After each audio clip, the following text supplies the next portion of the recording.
Ivan was totally unimaginable. It came in at about 150 miles per hour wind speeds.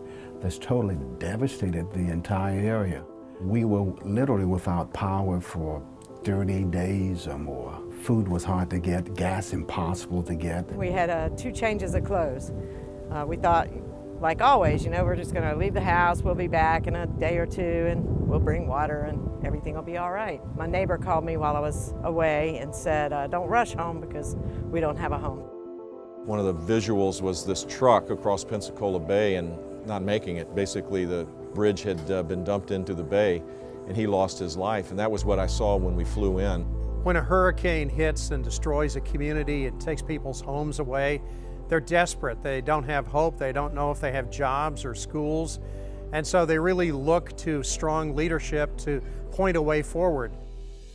You got to show people you care about them and you're there to support them and that you're going to get through this. If you're trying to do it by remote control, it's not going to work. Talk is cheap, and politicians like to talk, and they like to hear themselves talk. But when it going gets tough and you have a crisis, it's time to roll up your sleeves and get busy. We couldn't get into our subdivision.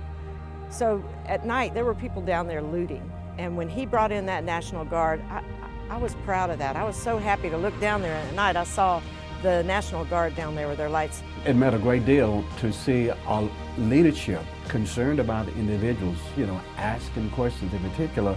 He was concerned about the distribution of the products and services by FEMA being placed not in a certain segment of town, but in all over town. You learn to be there to see what the problems are, what the needs are, but also to show that you're there for people. You're there, you hug people, you take it seriously. This is a time when people really need the help of government. I was happy with the way Jeb Bush handled all of those hurricanes. He had several hurricanes during the years in office, and he did a wonderful job. People remember that about a governor. They remember that about a leader who, when things get really tough, he's there standing next to you with his shirt sleeves rolled up, working and helping people. He doesn't just talk about it.